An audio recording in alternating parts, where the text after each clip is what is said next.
So unfortunately, Igor, who's the primary author on this paper, wasn't able to make it. He's taken a well-deserved break after getting his PhD in, I think, June or May. And he's with his family in Ukraine. So I'll try and give the talk with the same level of enthusiasm as he would have, with a little bit less Ukrainian accent. So our paper is titled Semi-Markov Switching Vector Autoregressive Model-Based Anomaly Detection in Aviation Systems, which is a bit of a mouthful. But basically what we're trying to do is discover anomalies using anomaly detection on kind of a big data problem looking at heterogeneous data sources in the aviation systems.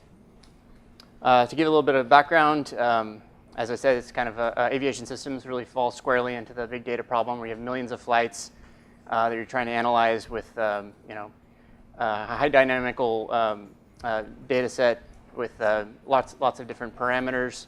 And we're trying to characterize the data in a way that we can understand the trends and also identify the anomalies that are operationally significant.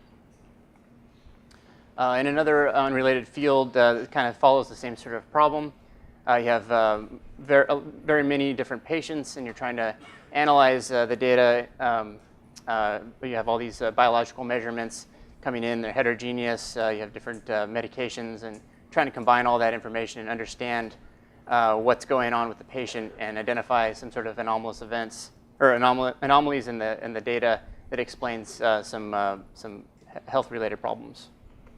And in a somewhat related field, these new activity watches are kind of measuring all of these new features in recent years.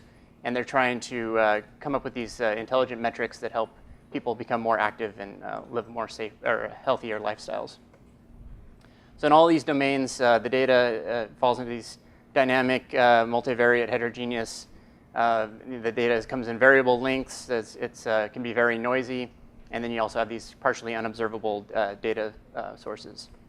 And so the challenges there is basically what I was talking about, characterizing these interdependencies in a way that you can combine these sort of different data sets, so the heterogeneous data set sources, continuous and discretes, and design a detection algorithm that can understand these patterns. So in our work, what we're trying to do is model the flights using a dynamic Bayesian network to represent the data. And then the operationally significant anomalies can fall under different categories.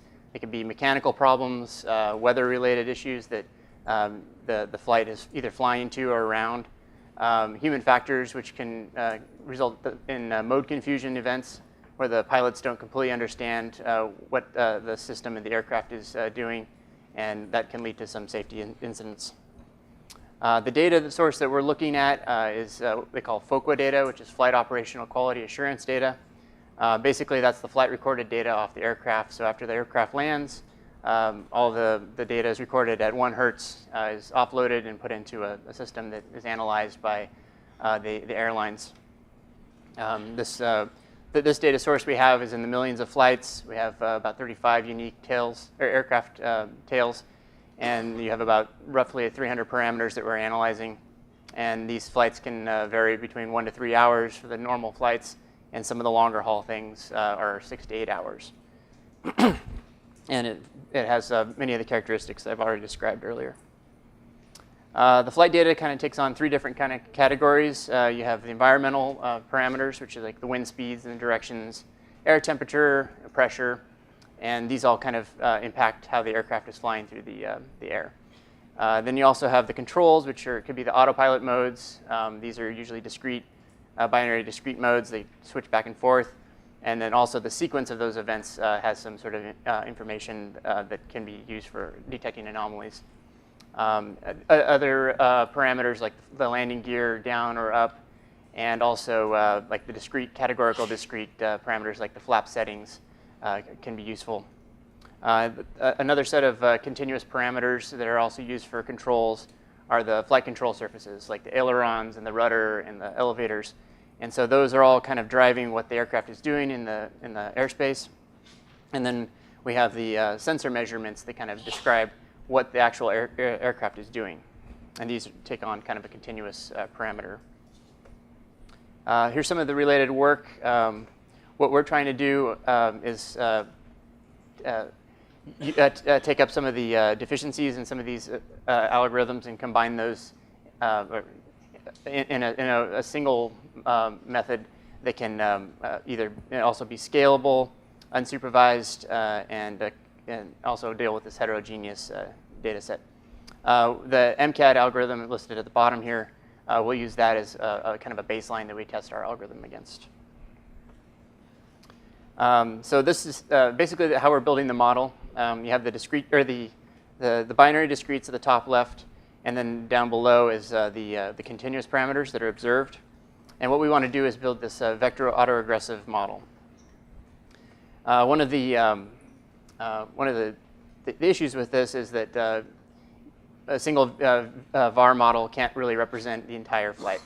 So our solution here is to use many VAR models and use the pilot or the autopilot modes to determine what VAR model to use. So we do this with a Semi-Markov modeling process. But one of the issues with that is the VAR models might switch too often, and you might need very many VARs to really represent the entire flight. So to get around that, we use a hidden Markov approach that compresses the VARs into just a few different models. So this is kind of the main algorithm here. The red circles are the flight phases, and we're calling this the Semi-Markov switching vector autoregressive model, which I'll refer to as SMS-VAR from now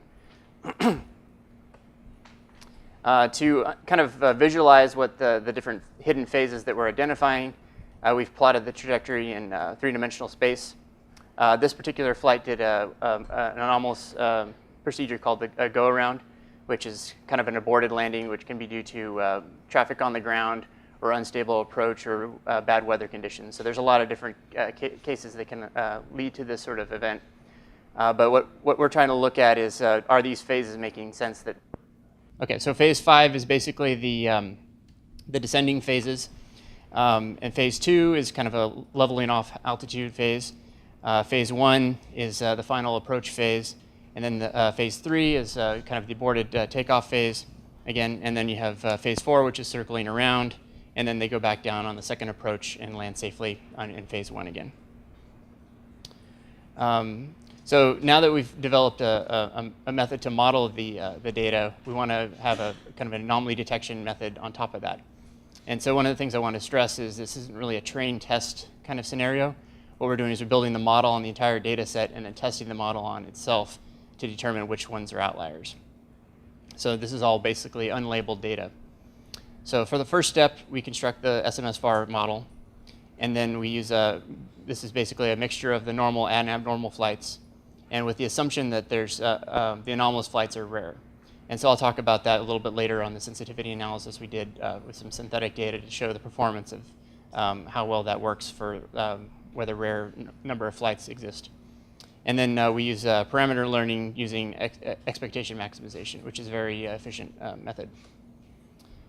And then step 2, we evaluate the constructed model against the flights, compute the anomaly scores, and then declare which anomalies exist in the data.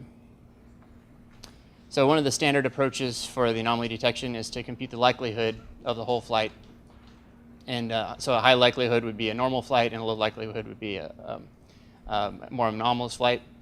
But one of the issues with this, or this didn't really work as well. So what we did was we kind of tweaked the method a little bit. And what we did was we computed the dissimilarities between the phase distributions. So we would do a one-step ahead prediction of what the next hidden phase would be. And then given the data at that phase, or that point in time, we would predict that phase as well. And then compute the dissimilarity using a KL divergence. And so once you have that dissimilarity, we use a statistical method, looked at standard deviation and threshold, and looked kind of at the tails for the anomalies. So these are all the kind of combinations of both the modeling and the anomaly detection method that we tested for. So the first two are the SMS-VAR approaches, one with KL divergence and one with log likelihood as the anomaly detector. Both of those work with the continuous and discrete data. The third one is the VAR approach, and we use just a one-step ahead prediction error. for the anomaly detection, and that only really works in the continuous parameters, so the measured sensors. The fourth one is Semi-Markov modeling chain, and we use it one step ahead, and that really only works with the discrete parameters, so the binary modes in the aircraft, or the autopilot system. And then the last one is MCAD, which I talked about before, was kind of our baseline that we compared against. And that works with both discrete and continuous, and is a one-class SVM approach. Since it's a kernel-based approach, that one doesn't really scale, so that's one of the disadvantages to using that. So the next set of slides, I'll be talking a little bit about the different experiments we did with synthetic toy data. And so the first set is we injected anomalies in the modes. So we changed sort of the order of the normal switching in the binary parameters to represent some sort of anomalous events. And so the Semi-Markov modeling approach performed well because that's kind of what its wheelhouse is. And then you have the SMS-VAR with KL divergence also performing very well behind that. We looked at the area under the ROC curve as kind of our performance metric to show how well these are performing. The next synthetic data set that the next experiment we did was kind of varying the phase anomalies. And so then both SMS-VAR approaches with KL divergence and log likelihood did well, followed by just the VAR approach. And then finally, we injected anomalies in the continuous parameters, and both SMS-VAR with KL divergence and log likelihood did well. MCAD also did well, and coming in fourth was the VAR approach. So once it looked like SMS-VAR with KL divergence was systematically performing well in all of these different cases, we then varied the percent of anomalies. So we were doing the sensitivity analysis to see where it starts to break down. So 5% and 10% seems to be doing well, but as you start to add more and more anomalies to the data, it started learning that in the model, and it's not able to identify those as anomalies. So now that we know that the algorithm in the anomaly detection is performing as we expect, we applied this to some of the real flight data. So in this case, we looked at 20,000 flights. We had no labeling information used for the anomaly detection, and we looked at the landing portion. So it was about 10,000 feet all the way down to landing. We do have a way to detect go-around, so that was kind of our first pass just to see how well those were showing up in the anomaly detection. On the one on the left is the SMS-VAR, and I believe that's with KL divergence. The one in the middle is just the VAR approach, and then on the one on the right is the MCAD.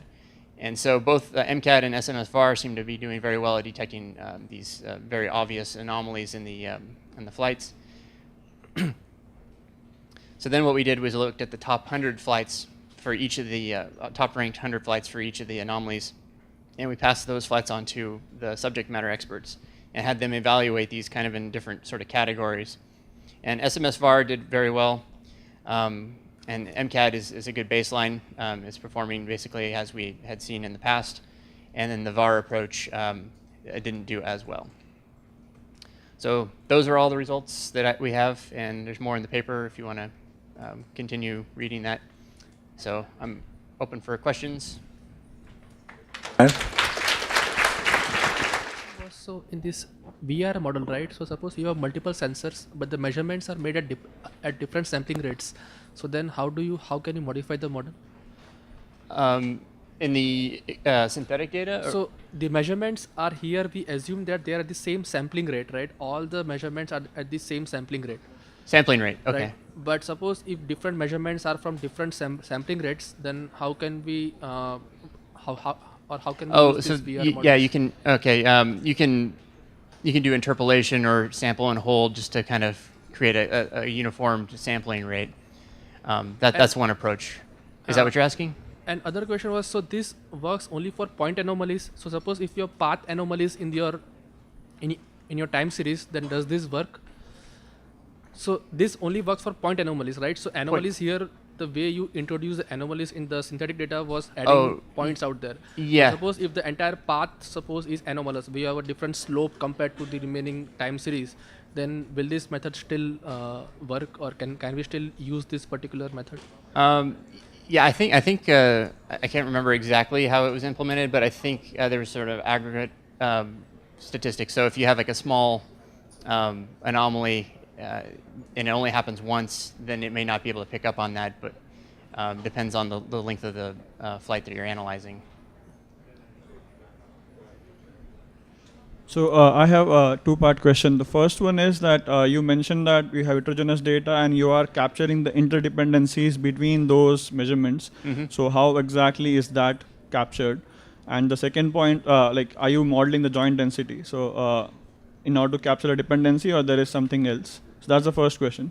And the second one is that you mentioned you are using expectation maximization. So is there an underlying parametric model? And if yes, then what is the assumption behind the model? Actually, I don't really know too much on how that was implemented. Do you know more, Nikunj? I know the discretes are just multi-valued, and the phase is a discrete that had, I think, like you showed at least 5 different phases, or you just said that there are 5 different values, and of course then it figures out the distribution in that case. And then the continuous that he has for the Gaussian measures. So there was some Gaussian mixture assumption inherent somewhere. Yeah. Okay. All right. Thank you. So, interesting talk, by the way. So the method that you presented today was for in-flight anomaly detection. Mm-hmm. In industry, there are also situations where anomalies develop over the course of several flights, like the blade going bad, and then you can kind of start seeing it over the course of several flights. How can you extend what you have here to detect those kind of anomalies? Well, you could. So the plot that we have here, if you have a single anomaly score for each flight, you can see if there's a kind of a trend that's increasing. Is that kind of what you're thinking of? So you would still apply the VAR model separately for each of the flights? Because in this case, it's more like a cyclic data set. Each of the observations is not independent of the other. Yeah, I guess. I mean, you could play around with it and see if it handles a string of flights, or if it's better to analyze each flight independently and look at those trends of the anomaly score to see how they change over time. I see. Okay. The other question is, have you made the code available? Not yet. I don't think. Do you have any plans? Do you know if there's going to be an open sourcing on that? Probably can, but it'll take some time. Yeah, it usually takes years to get it through. NASA. Looking forward to it.